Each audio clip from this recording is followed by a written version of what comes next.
Vamos a invitar a Norma Ríos, Presidenta Nacional de la Asamblea Permanente de los Derechos Humanos. Adelante, Norma, Derechos Humanos y la Discapacidad, esta mirada sumamente especial. Norma, bienvenida, gracias. Y con Norma vamos cerrando esta jornada. La escuchamos, Norma.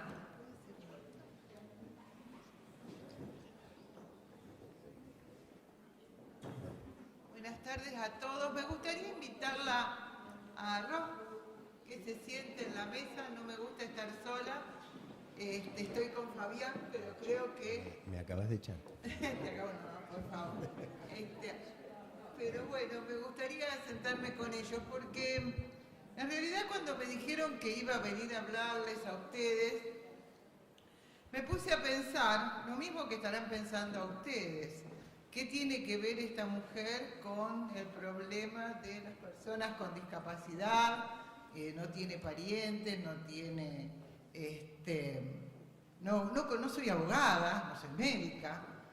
Y me di vuelta en mi cabeza muchas horas y muchos días desde que me dijeron, ¿cómo les explico? Y recién, entre Fabián y la mamá, creo que la que habló última, me dieron sin duda el eje central de por qué yo estoy acá.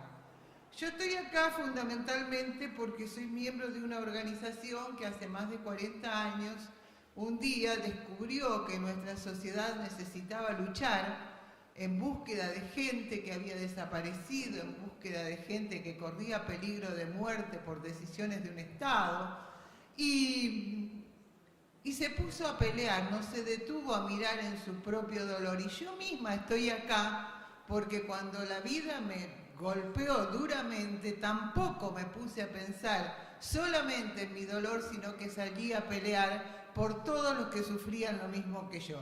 Y creo que es eso, la grandeza de este grupo de gente. Yo los llamé a ellos dos porque creo que hace alrededor de 1 año y pico que nos conocemos, y yo tampoco sabía lo que era un electrodependiente. Pero esto no es casual, porque si ustedes piensan que estamos hablando de la ley en el año 2017, y piensan que estamos hablando en Rosario, en Córdoba, en las grandes ciudades, por ventura, ¿a alguien se le ocurre que en el norte chaqueño, en la selva salteña, en la montaña del sur, alguien sobrevive un día y puede pelear por la electricidad donde ni siquiera existe? Es decir, es un genocidio cotidiano, tan o más importante que el genocidio que nosotros sufrimos todos juntos a mediados de los 70 y que nos continuó, porque esto tiene que ver con un Estado que no está, esto tiene que ver con un sistema que nos abandona, que nos discrimina, que nos deja fuera porque tenemos alguna dificultad que no está dentro del marco de lo que está estipulado ser una persona con determinadas características.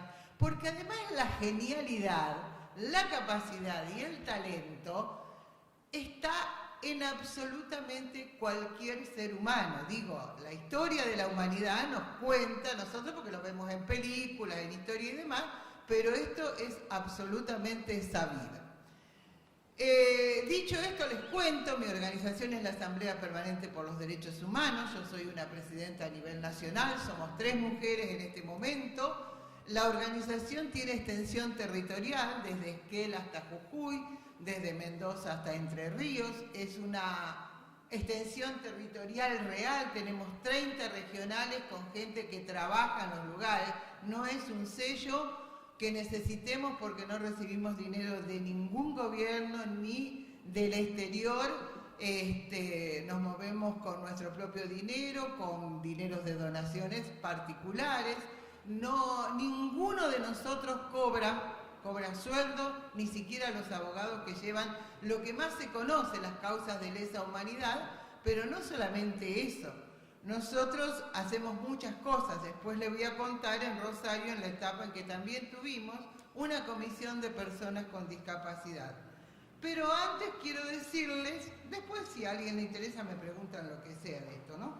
Que yo, esta organización nace fundamentalmente guiándose en el año 75 por lo que está establecido en la Declaración Universal de Derechos Humanos. Obviamente, todos ustedes saben, en el 94 la Constitución Nacional incorpora los pactos internacionales, por lo cual hoy podemos decir que, bueno, nos guiamos por toda la Constitución Nacional con sus pactos incorporados, y algunos otros que no estén siempre van a estar dentro de nuestra égida de defensa de derechos humanos, porque en definitiva lo podemos resumir en una frase muy, pero muy cortita: defendemos la vida con dignidad. Y eso implica todo lo que ustedes puedan buscar en la legislación, porque como bien dijo, o vos, o no, la señora que estaba con los muñecos, y la otra muchacha que hacen un trabajo maravilloso, la ley es fría. Nosotros no nos hace falta, digamos, una herramienta, es algo que podemos utilizar, es un elemento que necesitamos, porque evidentemente cuando no estaba era mucho peor. Y entonces decimos tenemos la ley, pero la ley son letras escritas sobre un papel, a veces en blanco, a veces de color, que si no las peleamos, no las vamos a tener gozándolas nunca. Entonces, yo pensaba dos cosas con respecto a esto de la ley.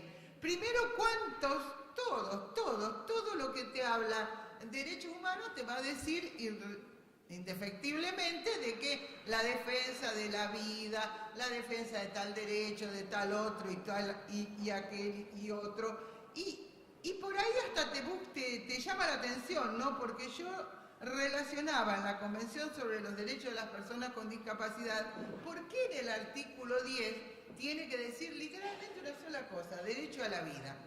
Y entonces tenemos que traer esta otra historia de lo que son los genocidios en el mundo. Y no podemos olvidarnos que, por ejemplo, en la Segunda Guerra Mundial, en el nazismo, hubo ley de eutanasia. No solo se mataban los judíos, que es lo que más conocemos, sino que los negros, los comunistas, los gitanos, e irremediablemente toda persona con una mínima incapacidad de entrar en el marco de lo que ellos consideraban el hombre perfecto.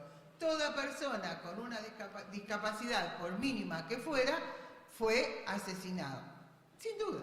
Con lo cual no voy a hablar de cifras, todos sabemos las cifras más o menos de los millones que perecieron en la Segunda Guerra Mundial. Entonces, como la Declaración Universal por los Derechos Humanos se hace en el año 48, cuando la guerra la pierde lo que eran los grandes grupos del mundo occidental y la Unión Soviética y el mundo más rosado tirando para rojo, digo para decir una cosa así muy general, claro, la Unión Soviética avanza de forma tal que trae una cantidad de derechos que el mundo occidental no tenía todavía. No quedó más remedio que hacer esta declaración, además poniéndose de acuerdo que en el mundo nunca más hubiera guerras de esa magnitud. La mala noticia es que todas las pequeñas guerras interterritoriales que se dieron en estos últimos 70 años sin duda mataron muchísima más gente que la Segunda Guerra Mundial, pero esa es otra historia. Yo decía entonces que estas leyes incumplen a veces o niegan estos derechos que están escritos. Y de golpe me pregunto, ustedes cuando tienen una persona que depende de este cablecito para vivir o morir, tienen todos los derechos, si conocen la ley o si no la conocen. No pueden jamás aceptar un no de un burócrata o de la burocracia, de un funcionario, de un gobernante, aunque de un inútil que está en algún mostrador, en algún escritorio o en algún lugar. Esto que decía Fabián, ¿cómo es posible que tengamos que usar, y nosotros lo digo porque lo hacemos permanentemente, usar la presión de un sello, de una organización para mover a un tipo cuando sabe, y si eso sí lo sabe, que del otro lado hay un niño que se puede morir? Porque además, esto lo había dejado para el último, pero viene muy bien decirlo ahora, Una de las cosas más importantes que tendrán que hacer como organización y como familiares y como amigos y como voluntarios es ponerle en la cabecita de cada habitante de este bendito país que un electrodependiente puede nacer, pero habitualmente puede ser producto de cualquier paso en falso que dé en la escalera cuando bajemos. Y esto es lo que yo no sabía tampoco, y esto es lo que la gente no sabe, y esto es lo que no le preocupa a nadie. Es verdad, ustedes me pueden decir, también te podés morir, no es lo mismo. Otra cosa que registré que hablaron antes que yo es la tremenda condena de alguna manera a una tortura cotidiana que es a un familiar, porque no es un problema de uno. Como todas las enfermedades o todas las situaciones críticas por un problema determinado en una persona de la familia, yo sufrí, por ejemplo, el cáncer en la familia, de alguna manera está afectado a todo el mundo, más allá de la predisposición, del amor incondicional, de las condiciones de salud y demás, pero toda la familia de una u otra manera está siendo afectada. Y si esa situación se da, es el Estado el que te tiene que cubrir todas las necesidades para que vos lo sobrelleves de la mejor manera posible. Uno tiene que dedicarse a amar a su ser querido, ayudarlo, y que el Estado, por obligación, porque está la ley y por un montón de cosas y por la razón mínima de humanidad que debe conocer cualquier gobernante, tiene que resolverlo. Tiene que resolverlo, y eso lo tienen que conocer también los compañeros sindicalistas de Luz y Fuerza, que cuando vos le estás llamando 30 veces no es para molestarlo, es porque el chico se está muriendo, no está pudiendo respirar, él tiene que entenderlo. Me dijeron que había gente de Luz y Fuerza acá, que sé que responden muy bien, que hay una muy buena relación, lo cual me gratifica, pero no hay que olvidarlo un solo día de decirlo. Nosotros en Rosario tuvimos una comisión en la PDH Regional Rosario, cuyo presidente está acá, él es el psicólogo y conoce el tema de salud a fondo, está otra compañera de secretaria, Mario López y Verónica Gausey. Realmente nosotros en un momento dado vino un grupo grande de gente con alguna discapacidad, distintas personas en situación de discapacidad, y nos pidieron ayuda. Y se empezó a trabajar cosas que eran propias, digamos, no éramos nosotros queriendo trabajar en nombre de. Y yo voy a nombrar 2 o 3 cosas que probablemente a muchos les suene. Por ejemplo, hicimos declarar deportista distinguida a Iris Rueda, una señora que tenía más de 1000 medallas por su participación en eventos deportivos, y que cuando nació le habían dicho que no podía ni pensar, por ejemplo. Tenía y tiene. Otra compañera que por el solo hecho de tener alguna dificultad fue el blanco para denunciarla por un robo. Hace cosa de un mes me mandó un correo agradeciéndome que ganó el juicio y con nuestra defensa en el momento, porque hay momentos en los que uno tiene que decir sí, después lo pueden trabajar los abogados y demás, y se va a comprar una casa, la alegría de toda su vida. También conseguimos mucha inclusión de niños en la escuela común. Y finalmente algo que sé que últimamente se desbarató tremendamente, hablo de las cosas más importantes, ¿no? Que era el transporte. El transporte de pasajeros, que íbamos a hacerle casi piquete, íbamos todos los sábados a la estación de ómnibus a hablar con la gente y demás, y eso generaba una situación, digamos, a los que vendían el pasaje y demás, que no podían decirle venía el mes que viene. Son todas ideas que a veces deberían un poco evolucionar, ¿no?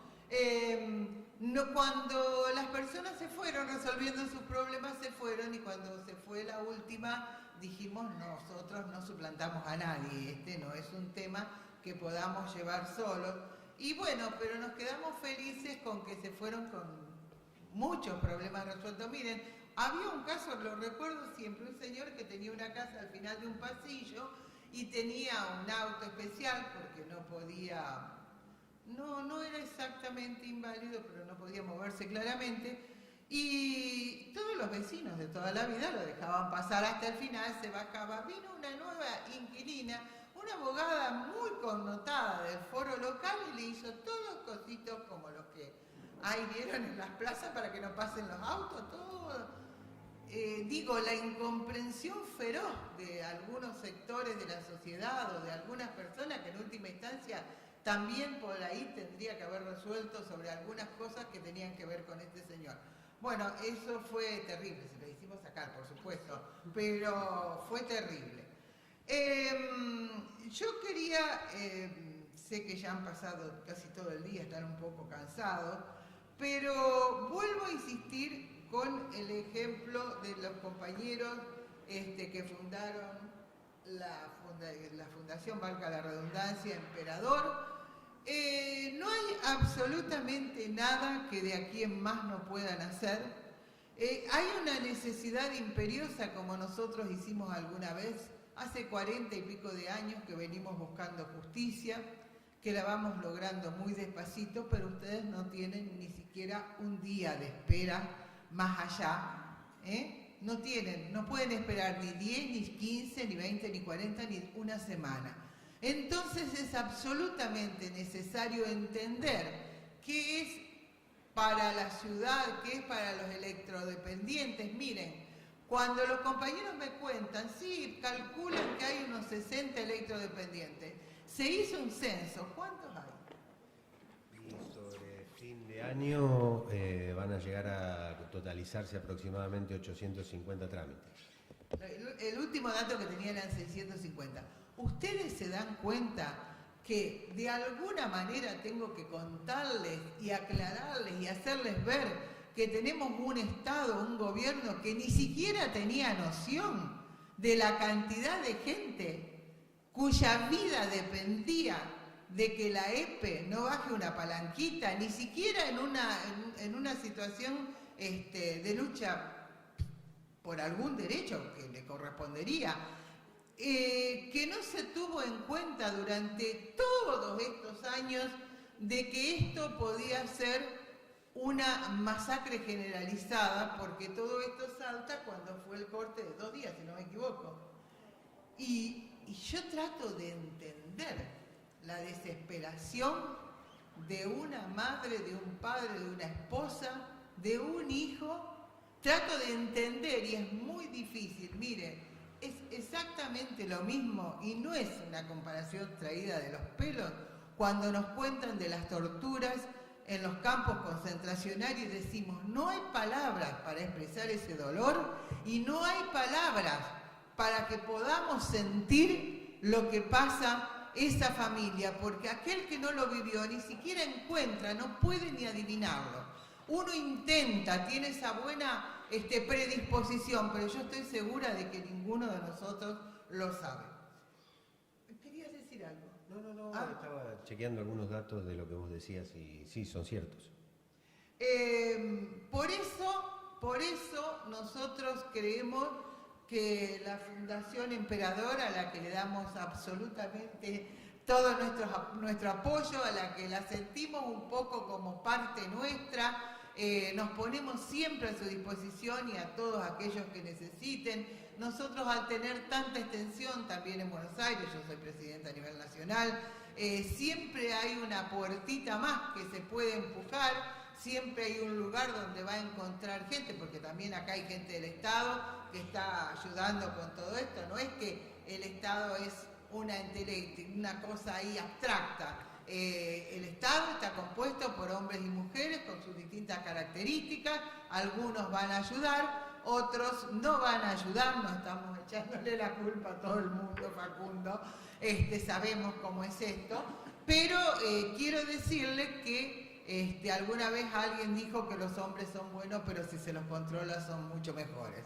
Entonces, esto de tener un lugar donde concentrar, donde ayudar, donde alguien sepa del vecino, del pariente, del que le pasó esta noche y no sabe a dónde ir, creo que tiene el lugar adecuado. Nosotros, la importancia que le damos a estas organizaciones es ni más ni menos esa, reflejándolo en la propia, no es la burocracia, no es la cabeza cerrada, no es preguntarle de qué partido sos, de qué religión, qué pensás, es absolutamente otra cosa y lo que tiene todas las perspectivas de darles a ustedes un futuro mucho mejor en relación a las personas de las cuales tanto estamos hablando y a las cuales queremos que sobrevivan en las mejores condiciones posibles. Gracias por escuchar. Muchísimas gracias a Norma Ríos.